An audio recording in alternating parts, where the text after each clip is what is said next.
Hello students, welcome back to my channel. पिछले दो videos में हमने बात करी थी आय प्रभाव, इनकम इफ़ेक्ट, प्राइस इफ़ेक्ट, कीमत प्रभाव के बारे में। आज हम बात करेंगे प्रतिस्थापन प्रभाव यानी सब्स्टिट्यूशन इफ़ेक्ट के बारे में। सब्स्टिट्यूशन इफ़ेक्ट के विषय में दो दृष्टिकोण हैं, एक स्लस्की का दृष्टिकोण, दूसरा हिग्स का दृष्टिकोण। तो हम इस वीडियो में ये जानेंगे कि सब्स्टिट्यूशन इफ़ेक्ट क्या होता है और इसके विषय में हिग्स का क्या दृष्टिकोण है, हिग्स की क्या अप्रोच है। So let's begin. सबसे पहले हम जानते हैं कि प्रतिस्थापन प्रभाव क्या होता है। प्रतिस्थापन प्रभाव उस समय कार्यशील होता है जब दोनों ही वस्तुओं की सापेक्षिक कीमतों में इस प्रकार परिवर्तन होते हैं कि उपभोक्ता पहले की अपेक्षा ना तो अच्छी स्थिति में होता है और ना ही बुरी स्थिति में होता है। उसके संतोष का स्तर भी पहले जैसा बना रहता है। उपभोक्ता पहले की स्थिति में अच्छी और बुरी स्थिति में क्यों नहीं होता है। सपोज़ दो वस्तुएं हैं, अगर एक महंगी हो जाती है, एक सस्ती हो जाती है, तो उपभोक्ता महंगी वस्तु को छोड़ के सस्ती वस्तु को उसके स्थान पर प्रयोग करना शुरू कर देता है। अपनी संतुष्टि के स्तर को पहले जैसा बनाए रखने के लिए उपभोक्ता महंगी वस्तु को सस्ती वस्तु से प्रतिस्थापित करता है, अर्थात महंगी वस्तु के स्थान पर उस सस्ती वस्तु का प्रयोग करना शुरू कर देता है। इस प्रकार उपभोक्ता कीमतों के सापेक्षिक परिवर्तन के कारण एक ही तटस्थता वर्ग पर बना रहता है और एक संतुलन बिंदु से दूसरे संतुलन बिंदु पर जाता है। जो एक संतुलन बिंदु होता है वो भी एक ही तटस्थता वक्र पर होता है और दूसरा संतुलन बिंदु जो होता है वो भी सेम तटस्थता वक्र पर होता है। तो इसे हम प्रतिस्थापन प्रभाव कहते हैं। उपभोक्ता एक ही वक्र पर बना रहता है, दोनों वस्तुओं की खरीद मात्राएं बदल जाती हैं, इसे ही आय में क्षतिपूर्ति परिवर्तन कहते हैं। इस प्रकार देखते हैं कि दो वस्तुओं की कीमतों में से किसी एक वस्तु की कीमत में परिवर्तन होता है तो वो कहलाता है प्रतिस्थापन प्रभाव। उपभोक्ता की आय, रुचियों, फैशन आदि में कोई भी परिवर्तन नहीं होता है। उपभोक्ता की मौद्रिक आय में भी इस प्रकार परिवर्तन होता है कि उपभोक्ता की स्थिति पहले जैसी बनी रहती है, क्योंकि अगर कोई वस्तु महंगी हो जाती है तो वो उसके स्थान पर जो वस्तु सस्ती होती है उसका प्रयोग करना शुरू कर देता है। अब इसे एक डायग्राम के माध्यम से समझने का प्रयास करते हैं। सबसे पहले ओ एक्स एक्सिस पर एक्स वस्तु को दिखाया गया है और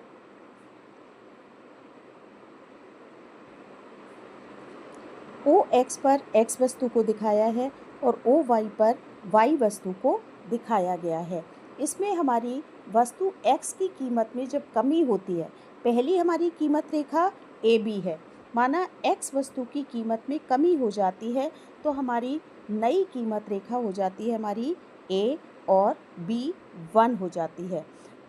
तो इस प्रकार से अगर वस्तु एक्स की कीमत में कमी होती है तो उपभोक्ता की वास्तविक आय में वृद्धि हो जाती है, क्योंकि अब उसे कम खर्च करना पड़ता है।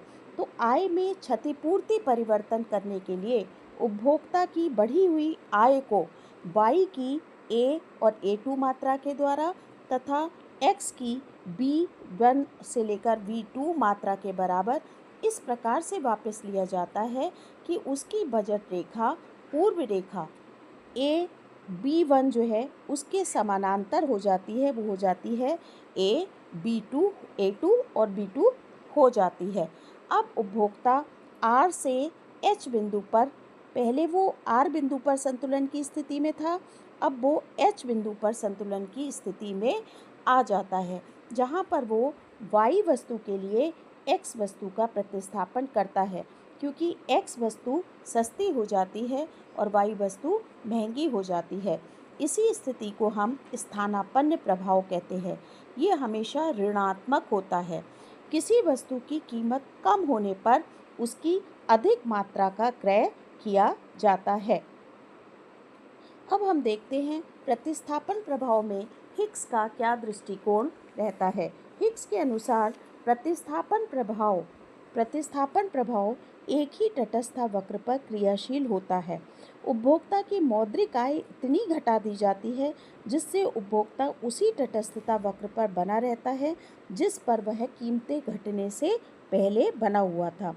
हिग्स के अनुसार प्रतिस्थापन प्रभाव एक ही तटस्थता वक्र पर एक बिंदु से दूसरे बिंदु तक चलन है, या इसे हम मूवमेंट भी बोल सकते हैं। प्रतिस्थापन प्रभाव में हिग्स के दृष्टिकोण को हम दो तरीके से जानने का प्रयास करेंगे। सबसे पहले वस्तु x की कीमत में अगर वृद्धि होती है तो प्रतिस्थापन प्रभाव क्या कहता है उसको जानने का प्रयास करते हैं। PP हमारी ये P और P जो है हमारी प्रारंभिक बजट रेखा है। उपभोक्ता IC1 के E बिंदु पर संतुलन की स्थिति में है। वस्तु x की कीमत में अगर वृद्धि होती है तो नई कीमत रेखा हमारी PP1 हो जाती है। अब उपभोक्ता तटस्थता वक्र के IC2 के F बिंदु पर संतुलन की स्थिति में होता है। प्रतिस्थापन प्रभाव अगर हमें देखना होता है तो हम एक रेखा P और P1 के समानांतर खींचते हैं, जो कि है हमारी ये MN है, जो IC1 को स्पर्श करती है। इसको हम ठीक से देखने का प्रयास करते हैं कि जो IC1 को स्पर्श करती है G बिंदु पर स्पर्श करती है। हम उपभोक्ता की आय में इतनी क्षतिपूर्ति करते हैं कि वो प्रारंभिक संतुष्टि रेखा के किसी न किसी बिंदु तक अवश्य पहुंच जाए। तो इस प्रकार हम देखते हैं कि अगर उपभोक्ता E से G की ओर जाता है तो वो हमारा प्रतिस्थापन प्रभाव होता है। वो F से G की तरफ जाता है तो वो हमारा I प्रभाव होता है। और अगर वो E से F की तरफ जाता है तो वो हमारा होता है कीमत प्रभाव होता है। अब हम जानते हैं कि वस्तु X की कीमत में कमी होती है तो प्रतिस्थापन प्रभाव किस प्रकार से होता है। सबसे पहले हम देखते हैं कि X वस्तु की अगर कीमत में कमी हो जाती है तो उसका क्या प्रभाव होता है। प्रारंभिक बजट रेखा हमारी है P1 के बराबर। उपभोक्ता का संतुलन बिंदु IC1 का E बिंदु है।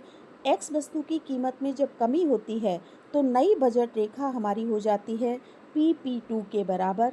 अब उपभोक्ता के संतुलन का बिंदु IC2 के बिंदु F हो जाता है, हिग्स के अनुसार जब X वस्तु की कीमत कम होने पर उपभोक्ता की आय में वृद्धि हो जाती है तो उससे हम इतनी आय ले लेते हैं जिससे वो प्रारंभिक संतुष्टि रेखा IC1 के किसी न किसी बिंदु पर अवश्य हो जाए।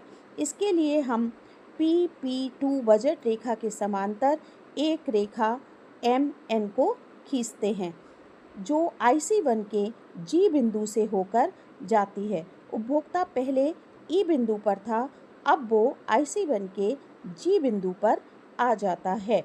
अतः हिग्स ये मानते हैं कि उपभोक्ता वस्तु की जब कीमत में वृद्धि होती है या कमी होती है तो वो एक ही तटस्थ वक्र पर बना रहता है। अब इसमें हम देखते हैं कि अगर उपभोक्ता E से G पर जाता है तो वो हमारा होता है प्रतिस्थापन प्रभाव।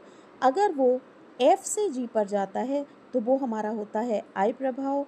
और वो अगर E से F की ओर जाता है तो वो हमारा कहलाता है कीमत प्रभाव। अतः हिग्स ये मानते हैं कि उपभोक्ता वस्तु की कीमत में वृद्धि या कमी होने पर एक ही तटस्थ वक्र पर बना रहता है। प्रतिस्थापन प्रभाव एक ही तटस्थ वक्र पर एक बिंदु से दूसरे बिंदु तक चलन होता है। कीमत प्रभाव को आय प्रभाव और प्रतिस्थापन प्रभाव में अलग करने के दो दृष्टिकोण हैं, हिग्स का दृष्टिकोण और स्लट्सकी का दृष्टिकोण। अगले वीडियो में हम जानेंगे कि प्रतिस्थापन प्रभाव के बारे में स्लट्सकी का दृष्टिकोण क्या होता है। Thank you for watching my video. अगर आपको वीडियो पसंद आए तो उसे मेरे चैनल को सब्सक्राइब करें और वीडियो को शेयर और लाइक भी करें। Thank you.